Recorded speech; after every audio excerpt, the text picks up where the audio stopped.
I'm going to stand before God and give an account for the environment that I created for my wife and my kids. I'm not going to give an account for whether or not I prepared them to make the varsity team. Ed and Brian, welcome to Focus for the first time. It's great to have you guys. Good to be here. Yeah, thanks for having us, guys. I think this is going to be a little rowdy. Let me kick it off here. Brian, let me aim this one at you. So many parents are told that they have to buy the expensive sports equipment and put them on the travel team. There seems to be this proportionality with those teams. The more you invest in your kids, the less likely they are to enjoy their sporting experience. I don't know if that's factual, but what's your experience tell you? Yeah, I was going to say, it sounds like you actually read the study. There has been a study that has shown like the amount of money that parents spend in youth sports is associated with their kid actually having a decline of joy in sport. Wow, that's so sad, actually. It is sad. Why do you think that is? What's happening? Yeah, we've kind of just like pontificated like it's probably... You're getting the kid the most expensive thing. You're traveling across state lines. You're getting the expensive hotels. You're going out to eat. And the parents think it's really, really fun. We're almost like professionalizing youth sports for kids. It's fun. We love sports. But the kids are receiving all of this good stuff. They know they're on the big team. They know they're traveling across the state lines. And they're internalizing this as pressure. And so it's causing anxiety. It's causing them to maybe not even reach their potential in sport because they're so afraid of failure. I want to be careful because there are success stories in that environment as well, and some young people go on to do great things and maybe even college scholarships and all that. So I don't want to put too much of a dampening effect on that, but what is a healthy way to kind of look at that opportunity? So my son comes home and says, hey, the coach thinks I should be on a travel team. Like baseball and soccer are probably the two most prevalent. Yeah. As a Christian parent, how do we avoid some of those traps? Yeah, we've been saying like it really does start with the kids, that we as parents need to be careful that we're not the ones pushing all of the latest gear and the latest elite teams and club opportunities. That at some point we need to put it on our kids and say, do you want to go on this team? Right. Yeah, is this something that you want to be a part of? Do you even want to play the sport next year and give them an out? And I think we'd actually be surprised if we gave our kids some autonomy in the process, what they would say. So don't be the overbearing parent. This is great. And I think it leads to that vicarious nature that we have, especially as dads. Maybe moms too, though. But dads definitely have this. And that is, I'm going to live the life I didn't have in high school. I'm going to be the football player that my son's going to be able to exhibit. And you get emotionally attached in that way, and you start becoming that ugly dad at the game. Speak to that. Well, because, and we talk about this all the time when we say that if we're going to do this well, if we're going to do youth sports well, it really does start with us as parents, having to kind of explore what are the things that are going on inside of us that we're bringing into this, to our kids' youth sport experience. And so there's past regrets that we have. There's past missed opportunities. It's become more important to us than anything else in our life. Sports has become that. And so now our kid is a projection of that. He or she is sort of an extension of that for us. That's maybe the work that we don't want to do as parents, is to look inside and see how much of our own baggage is actually being brought to bear on our kid's life right now. Yeah, let's go into an example or two that we can all put forward. I mean, Jean and I were talking about this. I was traveling, and my youngest son was on the baseball team at the time, and she brought her little beach chair and didn't know if the place would have a bleacher. It did, and it had people in the bleachers, all parents. It's a baseball game, and two dads were sitting near her in chairs as well. And she said one of the dads was just out of control. Like his son came up to bat, and he struck out, and he was yelling at the son from the other side of the backstop fence. Yeah. And I mean, you're just going, wow, what was going on there that is so destructive? Think of that poor son and how he feels, like a failure, not able to succeed. What are all the erosion things that are going on? And then dad's going, well, I'm trying to make him a man, or whatever excuse he's having. But how negative is that? Yeah, and it's a distorted view of manhood. Again, we could just go on and on about it. There's usually some fear involved. a fear that he's missing out. If he's not performing a certain way right now, he's not going to measure up, or she's not going to measure up in high school, or not going to get to the next level or whatever. And Brian and I have not been in the business at all of telling people what level they should try to play at, or whether they should or shouldn't travel. Yeah, there's all kinds of great stuff that happens in these travel environments. There really is. What we're saying is we need to be a different kind of parent in the midst of whatever it is that our kid is doing when it comes to sports.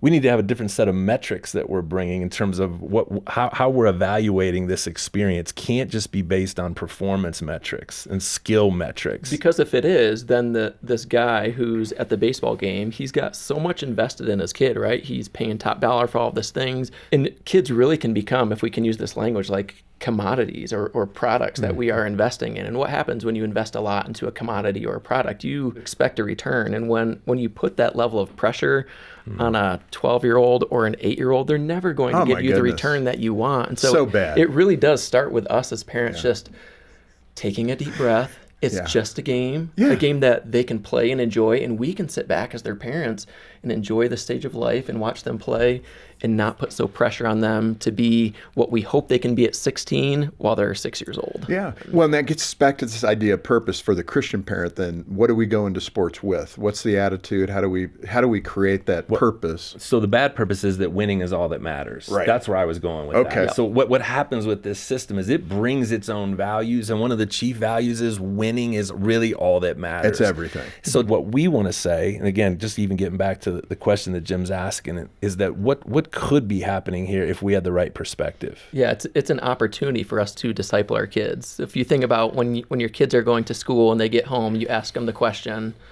"How was your day today?" And you're going to get the response every time. It was good. It was fine. When you watch them play sports, you don't have to guess what their teacher said to them at school or who they sat next to in the lunchroom. You get access to everything that they're going through. You get to see the highest of highs and the lowest of lows. You get to see how they respond to a bad call from a referee or when their coach is not playing them. And then you, as their primary discipler, get to be the one later at home or wherever it's going to be the ones to say, like, hey, I noticed when the ref made that call today, it looked like you wanted to say something. Maybe you did say something. Can you tell me what was going on in your heart during that time? Yeah, that's all good. We have all this access to this information, and that's what we're arguing for. Youth Sports provides us a front row seat to seeing them go through all of this stuff, which is incredible discipleship opportunities for us. You know, Ed was talking about you're not perfect, so Brian, I'll ask you about your imperfect story. Let's start with Brian. You can thank Ed. That's great. Let's start with Brian's imperfections. It was one I talked to my wife about this morning when I woke up, read the prep, got into the book.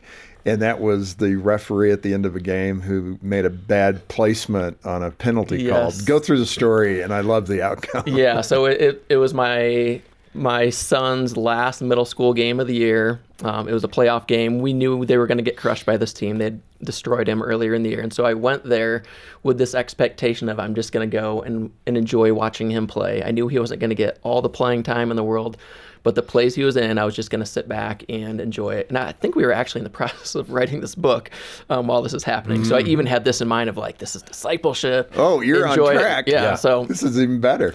The refs were bad.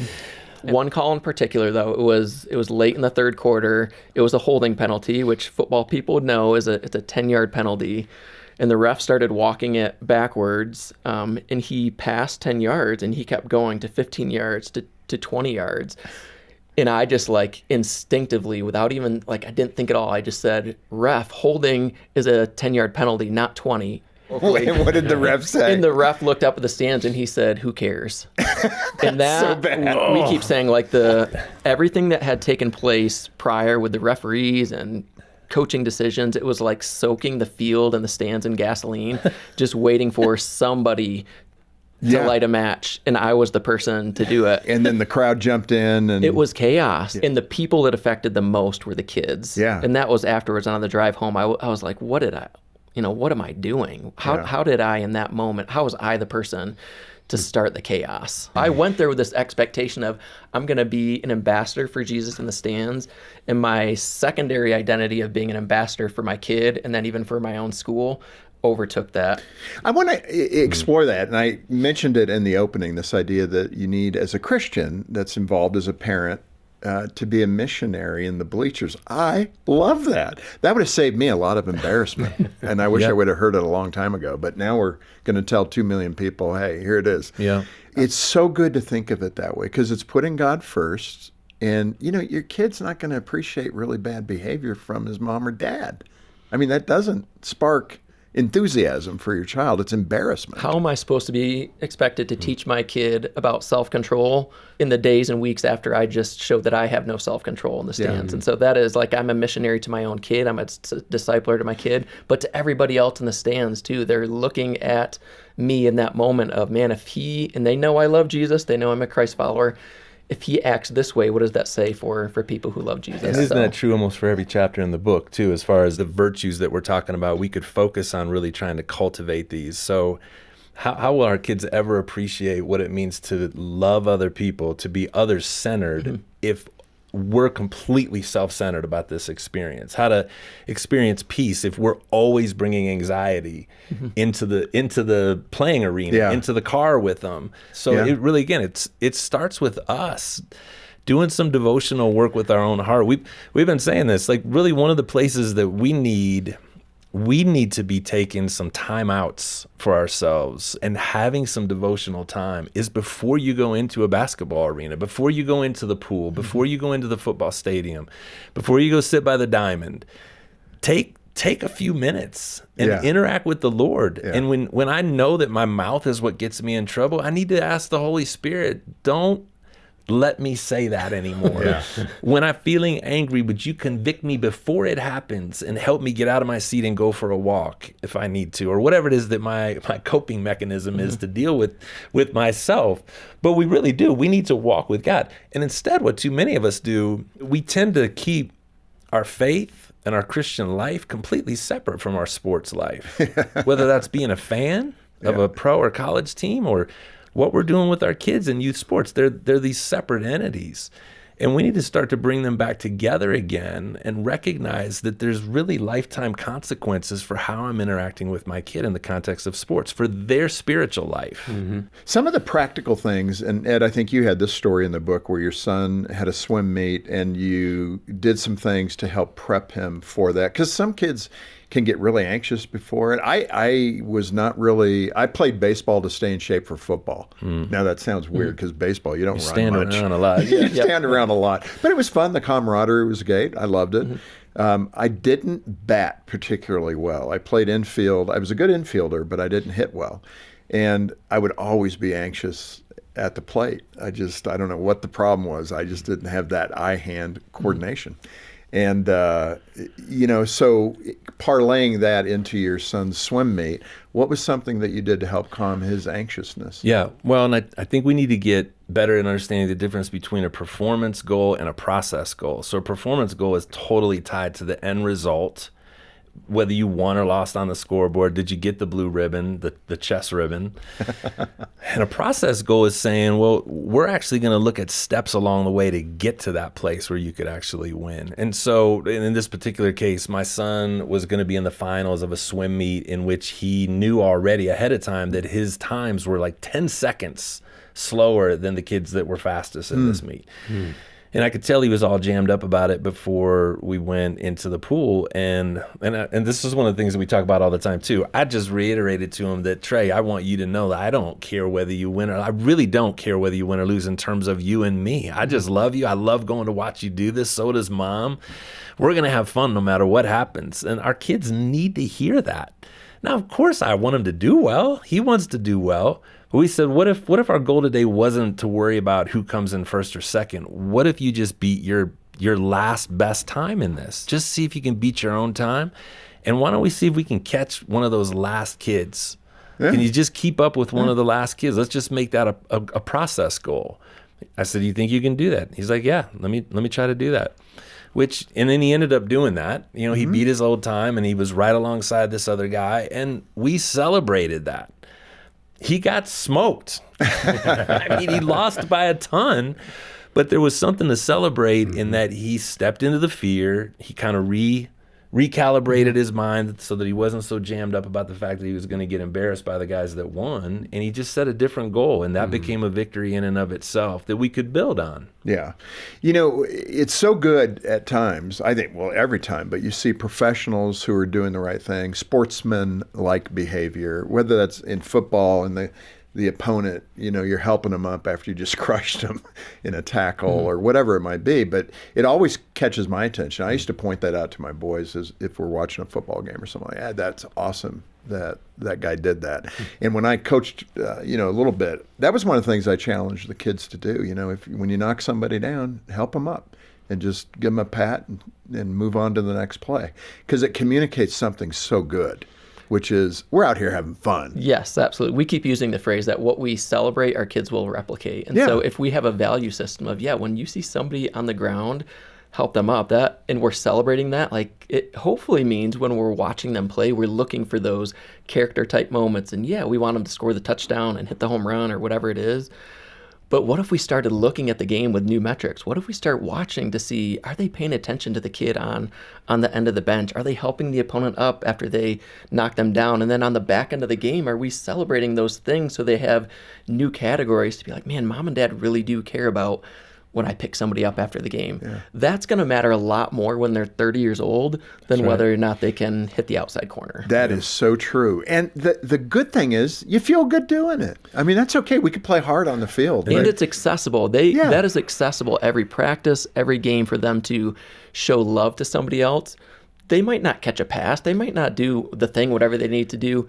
They have that opportunity every single practice and game to show love to somebody else. Let me ask you this, though. I'm shocked as you might scroll through or see on evening news now, local news, brawls at games. I don't remember that in the same volume when I was playing many years ago. It seems to be a relatively new phenomena that these parents and people in the stands are just taking it to an entirely absurd level of actually fighting at a game over a call, over whatever. In that context, that's a great place for the light to shine. And back to your missionary bleacher idea. Yeah. What a great place for Christians to be. Christian parents, Christian grandparents, Christian aunties and uncles to show up for Junior or his sister's sporting event and do something different. Yeah. So what is our biggest takeaway for us, even as we think about this whole sports thing? I need to talk less. That's what I need to do as a dad. I need to stop spending so much energy on correction before games, during games, after games. Talk less and connect more. That's really what we've been saying. Talk less, connect more. I've got 2 hours of things to say to my kid after a game about what he or she did wrong. They don't want to hear it.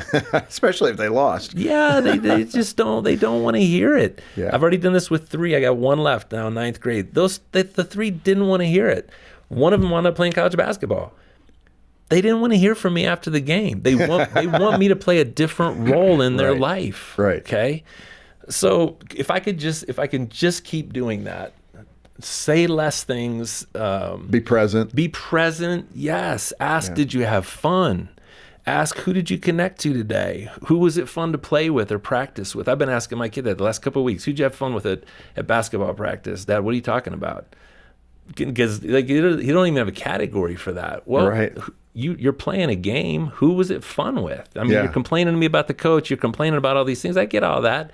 Was there anything fun? Keep letting them know that you love them, and that's not going to change based on how they perform in the game. So we want our kids to have a growing understanding of what it looks like to go out and play from a position of love instead of for love. It's so good. One of the other attributes is this idea of developing self-control. I mean, young children particularly don't have great self-control. You learn that over time. The sooner you learn it, the better. But I'm thinking again of the football analogy. You play to the whistle.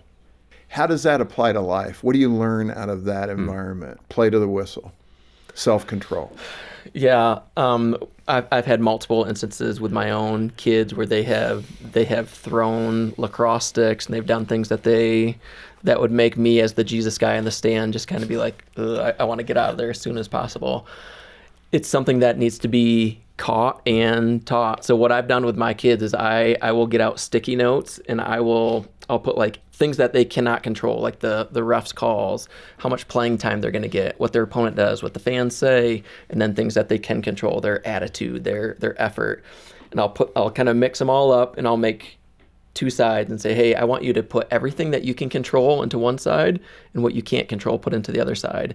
And they'll rearrange them, and then we have the conversation about it. And so we begin to give them categories and areas in sport that they can then look back to, hopefully when they're playing, to go like, oh yeah, the ref just made a bad call.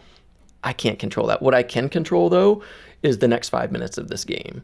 And so we're really teaching them on the front end, and then on the back end, that it provides really good opportunities to grow this stuff. Yeah, and I think right at the end here, perhaps the last question we should cover, and there's so much good content in this book, Away Game, A Christian Parent's Guide to Navigating Youth Sports, is really good. I wish I had it. It would have saved me a lot of embarrassment. But this idea of, in that moment, remembering what are the eternal things? What are the things that are going to last? You've touched on that, and Ed, you've punctuated that each time. Like, that's what they're going to need at 30. That's what they're going to need when they're older.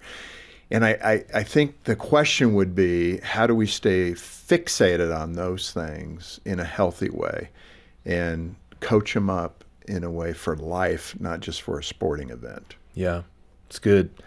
It's really hard to do on our own. One of the things we keep saying is it really does take a community of people. And so if you're involved in a church or a small group, that these are the conversations that need to be had with the people that we're doing life with. Yeah. When I'm in the stands saying things that I should not, I need faithful brothers and sisters next to me saying, hey, don't Zip say it. that. Or, Zip hey, it. you probably need to go apologize to that. That's Take a good. walk. That's good. Go get a hot dog. So that's one It's of the time to go things get a is hot dog. we need a community of people to do this with. Yeah, better yet, be the parent that works the snack shack. I did that a few times.